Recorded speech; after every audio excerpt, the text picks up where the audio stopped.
우리가 창세기 5장 전체를 다 읽어야 되는데요. 오늘 우리가 함께 중점적으로 나누게 될 에녹에 대한 부분만 이 시간 봉독했습니다. 성도들이 성경을 통독하실 때 잘 읽히지 않는 여러 부분들이 있죠. 레위기 같은 어떤 제사라든가 율법에 대한 이야기들이 나오는 것도 참 읽어가기가 쉽지 않은 부분이기도 하고요. 또 특별히 오늘 이런 본문과 같이 족보, 그래서 누가 누구를 낳고 누가 누구를 낳고 이거 재밌을 리가 없죠. 우리 애도 아닌데. 그러니까 되게 좀 따분하죠. 의미가 없어 보이죠. 그렇지만 사실 성경 안에 있는 족보는요, 신학적으로 볼 때 굉장히 중요한 기능을 하는 본문입니다. 오늘 본문도 이제 우리가 그 성경에서 족보, 계보 이렇게 번역을 하는 말들이 이제 톨레도트라고 하는 그 표현입니다. 그러니까 이 사장에도 톨레도 족보가 있었어요. 우리가 지난 시간에 살펴봤던 것처럼 가인의 족보였죠. 그러면 오늘 이 5장의 족보는 누구의 톨레도, 누구의 족보냐는 거예요. 우리 4장 26절 말씀 한번 같이 볼까요? 자, 다 함께 시작. 셋도 아들을 낳고 그의 이름을 에노스라 하였으며 그때의 사람들이 비로소 여호와의 이름을 불렀더라. 그러면 이 여호와의 이름을 불렀더라 한 다음에 족보가 나와요. 그럼 이 족보는 누구의 족보라는 거죠?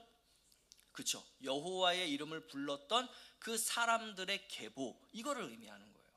그래서 아담에서 시작되어서 가인으로 이어지는 족보는 하나님을 알지 못하는 계통, 또 하나님 없이 살아가려고 하는 사람들의 계통, 또 반하나님 나라의 계통이라고 한다면요, 이 아담과 셋으로부터 이어져 내려오는 이 계통은 여호와의 이름을 부르는 계통, 또 하나님을 믿고 하나님께 순종하며 살고자 하는 그러한 계통, 또 친하나님 나라 계통이라고 표현을 할 수가 있는 겁니다.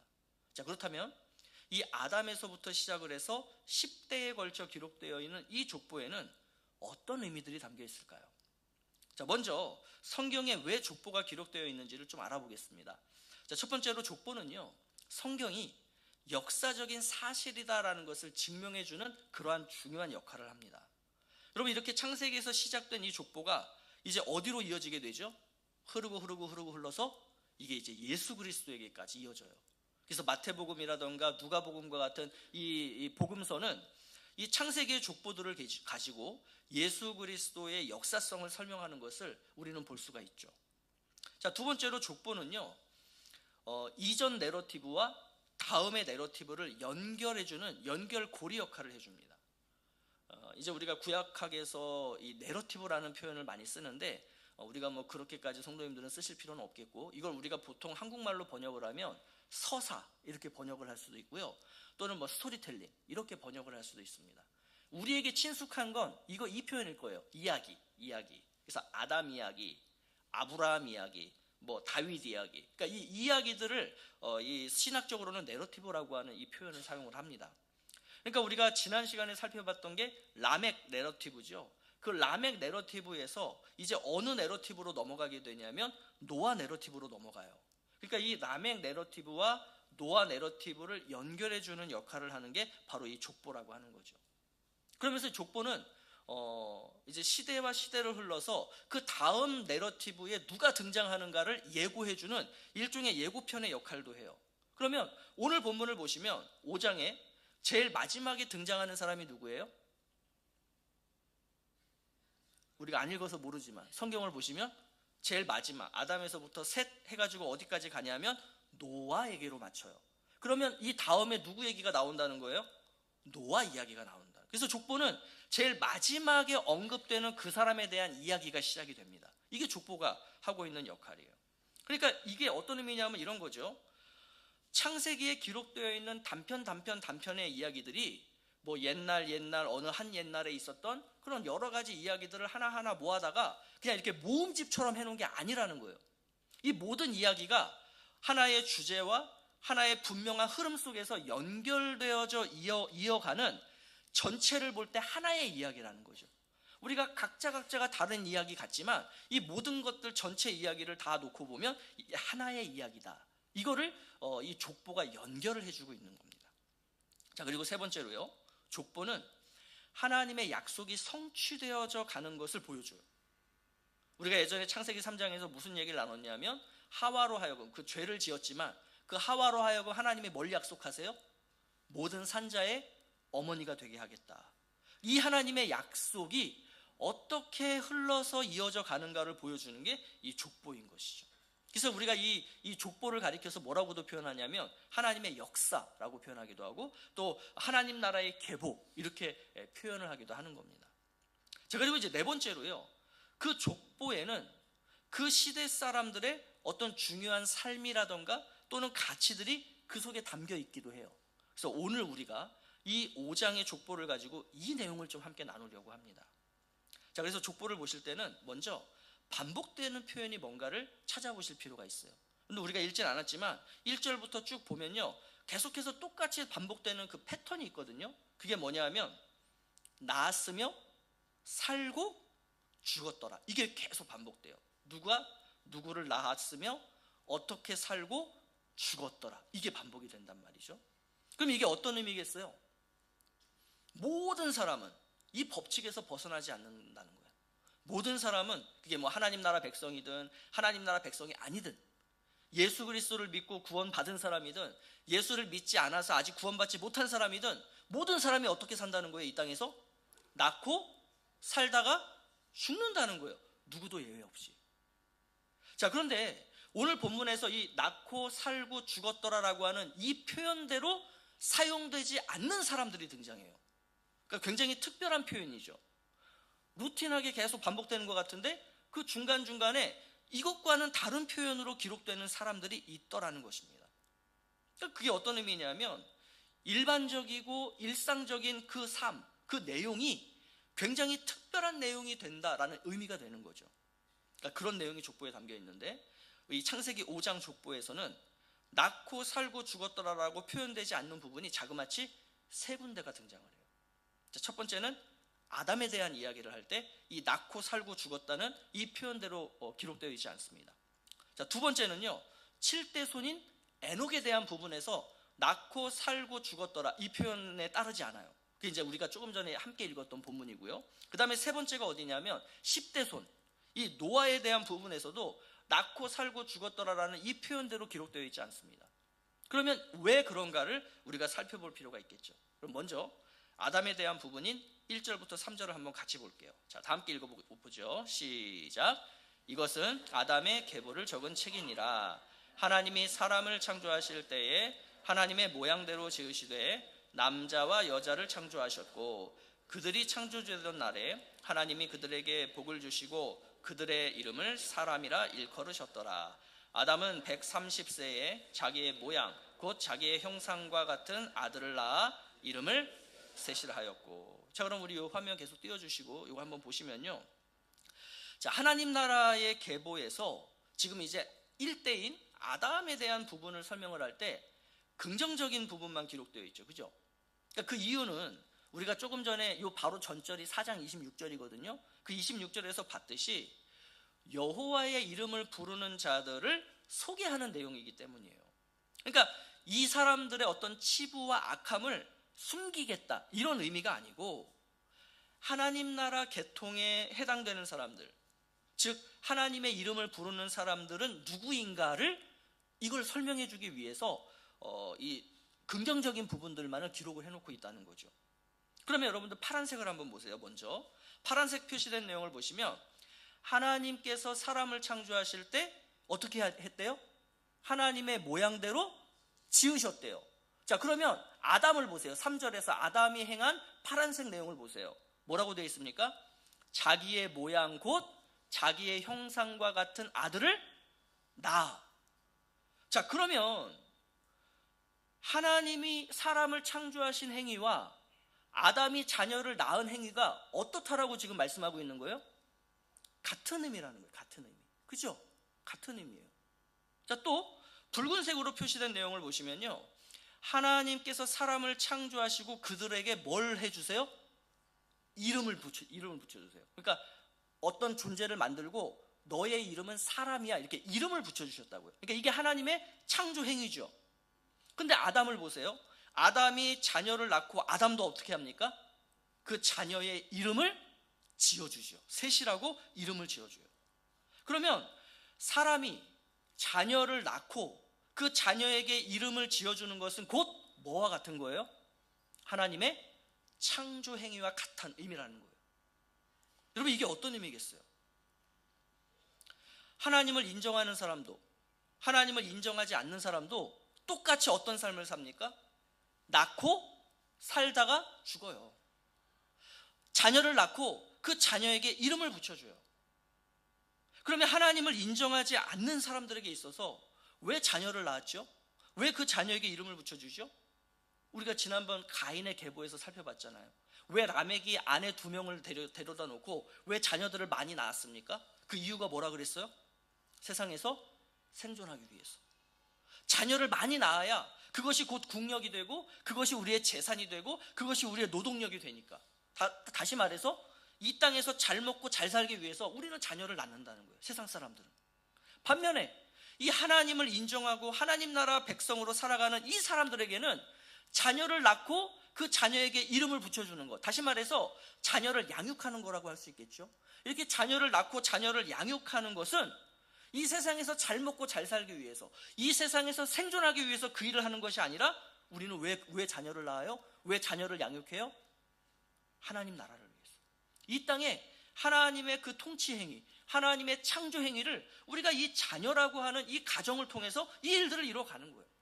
그래서 우리는 이 땅에 하나님 나라를 이루는 일, 하나님의 창조 사역을 이어가는 일을 우리는 이 가정, 자녀를 낳고 자녀에게 이름을 붙여주는 어떤 그런 행위들을 통해서 그 일을 하는 거죠.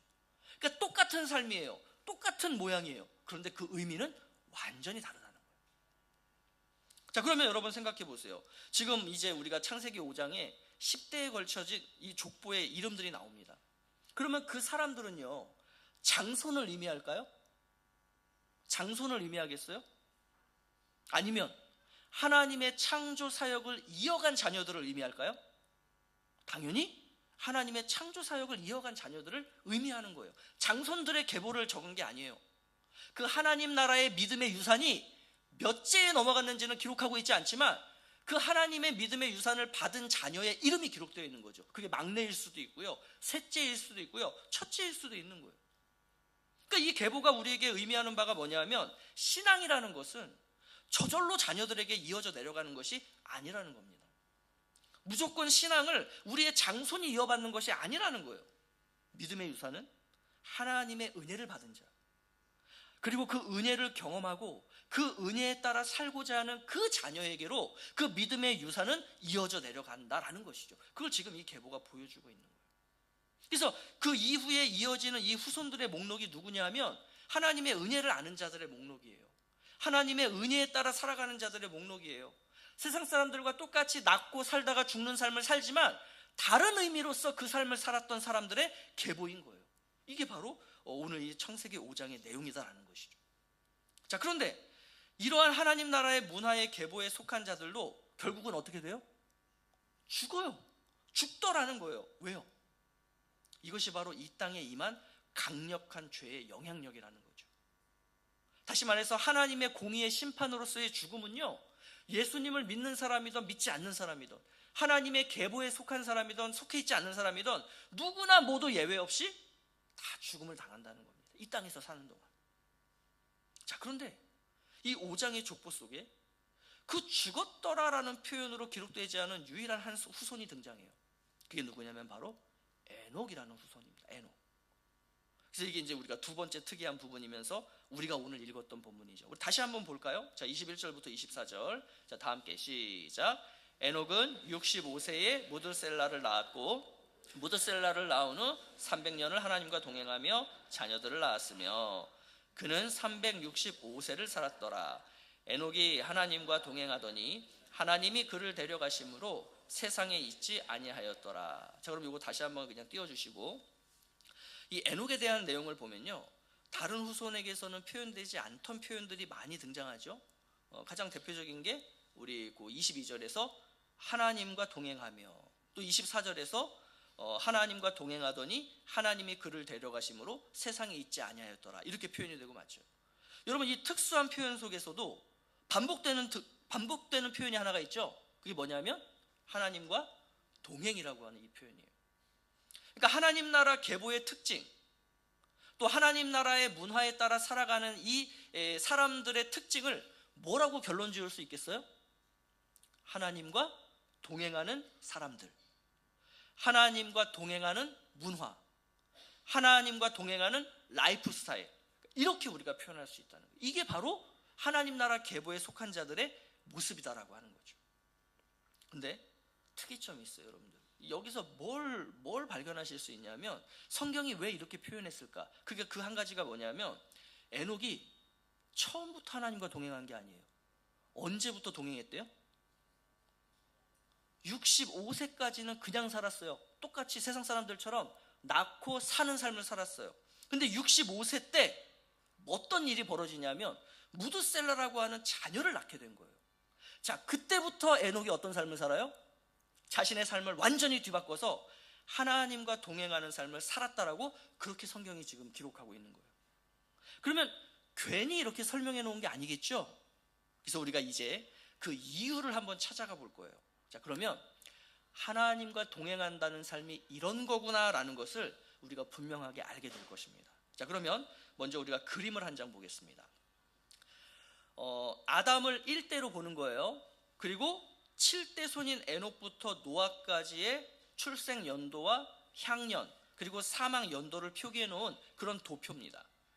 자, 여기서 연도는 아담의 시작을 첫 번째 해 1년으로 보는 거예요. 이게 뭐 AD, BC 이런 1년이 아니고 아담이 그냥 딱 이 세상에 존재한 그때를 첫 번째 연도로 보는 겁니다. 자, 보시면 아담이 어느 대까지 살고 있어요?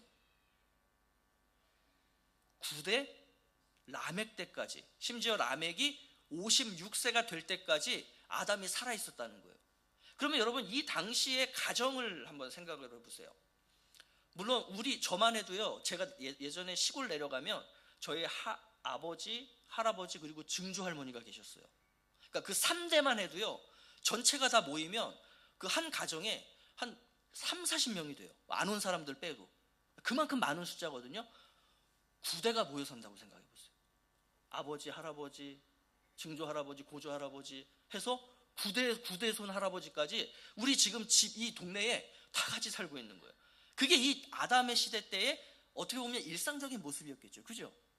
자, 이걸 한번 기억을 하시면서, 자, 아까 그 표를 다시 한번 띄워주시면 중요한 걸 우리가 봐야 되는데 뭐냐면, 아까 에녹이 무드셀라를 낳았죠. 그리고 우리가 알기로는 무드셀라가 제일 성경에서 오래 살았던 사람이다라고 알고 있죠. 근데 이게 거기에 포인트를 두실 게 아니라 여기다 포인트를 두셔야 돼요. 자, 무드셀라가 죽은 해와 홍수 심판이 일어난 해가 어때요? 안 보이세요? 무드셀라가 1656년에 죽거든요. 홍수가 언제 일어나요? 1656년. 자, 이거를 좀 기억을 하시고, 자, 이제 우리가 히브리서 11장 5절 6절을 보겠습니다. 자, 다 함께 시작. 믿음으로 에녹은 죽음을 보지 않고 옮겨졌으니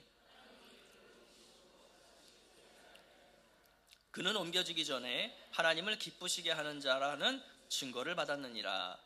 믿음이 없이는 하나님을 기쁘시게 하지 못하나니 하나님께 나아가는 자는 반드시 그가 계신 것과 또한 그가 자기를 찾는 자들에게 상 주시는 이심을 믿어야 할지니라. 이렇게 되어 있어요. 그러니까 이 히브리서 말씀에 따르면 에녹은 죽음을 보지 않고 옮겨졌어요. 그죠? 하나님께서 그를 옮기셔서 다시 그 땅에 보이지 않게 하셨대요. 그러면 하나님과 동행했다라고 창세기에서는 표현을 하고 있는데, 그걸 지금 히브리서에서는 뭐라고 표현하고 있냐면 하나님을 기쁘시게 하는 삶, 이렇게 표현하고 있는 거죠. 그러니까 우리가 하나님과 동행하는 것은 하나님께 기쁨이 되는 삶이라는 거예요. 그러면 하나님과 동행하는 삶이 곧 하나님을 기쁘시게 하는 삶인데, 그걸 또 6절에서 뭐라고 표현하고 있냐면 하나님이 계신 것과 하나님께서 자기를 찾는 사람에게 상 주시는 분이심을 믿는 그 믿음의 삶이 곧 뭐라는 거죠? 하나님과 동행하는 삶, 그리고 하나님을 기쁘시게 하는 삶이라는 거예요. 자, 그러면 하나님이 계신 것과 하나님께서 자기를 믿는 자들에게, 찾는 자들에게 상 주시는 분이심을 믿는 그 믿음의 삶이라는 게 도대체 뭘까요? 이것도 길게 설명을 해놓으셨지만 되게 추상적이잖아요. 하나님이 계신 것과 하나님께서 자기를 찾는 사람에게 상 주시는 분이심을 믿어. 나도 믿어. 그래서 그게 무슨 삶이냐는 거예요. 자, 이것을 유다서에서 이렇게 표현하고 있어요. 자, 유다서 14절 15절입니다. 자, 다 함께 시작. 이런 사람들을 두고 아담의 7대 손 에녹은 이렇게 예언하였습니다. 보아라, 주님께서 수만 명이나 되는 거룩한 천사들을 거느리고 오셨으니 이것은 모든 사람을 심판하시고 모든 불경건한 자들이 저지른 온갖 불경건한 행실과 또 불경건한 죄인들이 주님을 거슬러서 말한 모든 거친 말을 들추어내서 그들을 뭐 하신다고요? 단죄. 이걸 다른 말로 뭐라고 표현해요? 심판이죠. 그러니까 하나님이 계신 것과 하나님께서 자기를 찾는 사람에게 상 주시는 분이심을 믿는 삶이 뭐냐 하면 예언자적인 삶이라는 거예요. 에녹이 예언하며 이렇게 얘기했다 그러잖아요. 예언자적인 삶을 사는 거예요. 다시 말해서 하나님 나라의 문화와 하나님 나라의 가치에 따라 살지 않았던 그 당시 사람들에게 하나님 나라를 전하는 삶을 살았다는 거죠. 그러면 하나님 나라를 전했다는 그 내용이 뭐냐? 곧 주께서 오셔서 불경건한 행실과 주님을 거슬러서 말한 말들을 다 들춰내셔서 당신들을 심판하실 것이요, 이것을 전하는 삶을 살았다는 거예요. 그러니까 아마도 에녹은요, 그 무두셀라를 그러니까 낳는 과정에서 이 세상을 심판하실 어떤 하나님의 계획을 알게 되었던 것 같아요. 그게 뭐 환상이 되었을지 꿈이 되었을지 모르겠지만, 하나님이 심판하실 것이구나라는 것을 분명하게 알게 되었다는 거죠. 그러니까 그때부터 내가 이렇게 살면 안 되겠구나, 내가 지금 이렇게 낳고 살고 죽는 삶을 살면 안 되겠구나, 나는 하나님과 동행하는 삶을 살아야 되겠구나 라고 결심하고 결단하며 바뀌었다는 거죠. 그래서 여러분, 어떤 학자들은요, 에녹이 그 아들의 이름을 뭘로 지어줬다 그래요? 무두셀라라는 이름을 지어줬다 그러죠. 그러면 이 무두셀라라는 이름의 의미가 뭐냐? 이렇게 해석을 했대요. 그가 죽을 때 심판이 온다. 그러니까 무두셀라가 죽을 때 심판이 온다라고 하는 그 이름을 이 아들에게 지어준 거예요. 왜 그랬을까요? 이 아들을 볼 때마다 뭘 생각하는 거예요? 하나님의 심판이 임박했다. 이 세상에 하나님의 심판이 오게 된다. 그러니까 이 아들을 볼 때마다 자신의 삶을 점검하는 거예요. 내가 지금 하나님의 심판이 임박한 이 시대에 내가 이렇게 살아가도 되겠는가를 아들을 보면서. 자, 그러면 아까 우리가 아담이 그 아들의 이름을 셋이라고 지어준 것이 아까 무슨 의미라 그랬죠? 하나님이 사람을 창조하시고 그 사람의 이름을 사람이라고 명명하신 그 창조 행위를 이어가는 거라 그랬죠.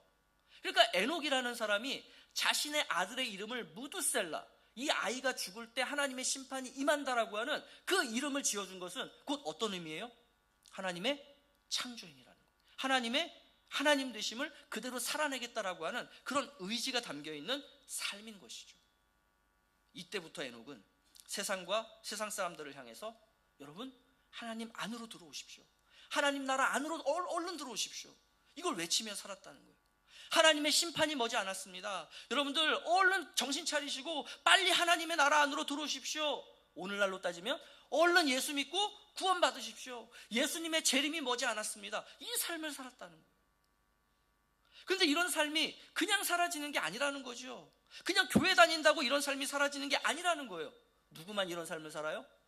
그 믿음의 유산을 내가 이어받겠다라고 한 그 믿음의 사람만이, 그 믿음이 있는 사람만이 이러한 예언자적인 삶을 살 수 있다는 거예요.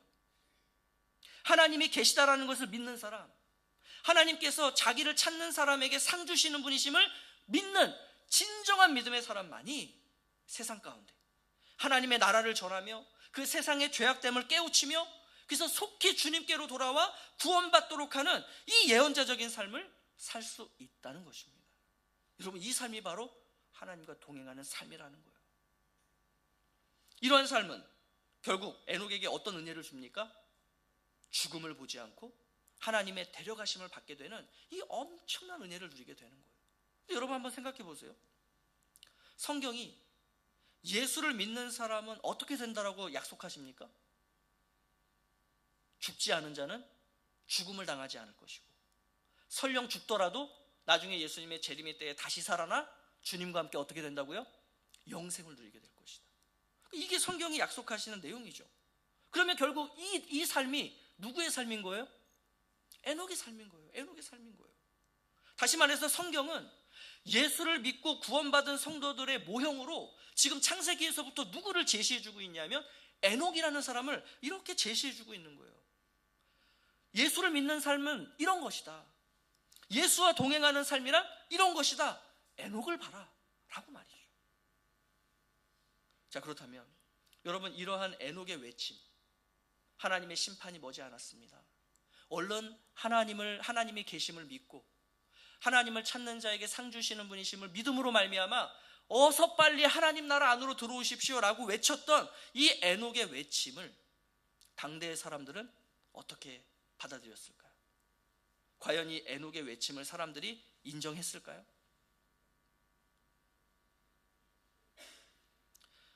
비록 그 증조 할아버지 되시는 그 에녹이라고 하는 우리 할아버지를 직접 보지는 못했지만 어느 날 이 땅에 태어나게 된 한 소년이 자신의 아버지와 자신의 할아버지를 통해서 증조 할아버지의 이야기를 들었겠죠.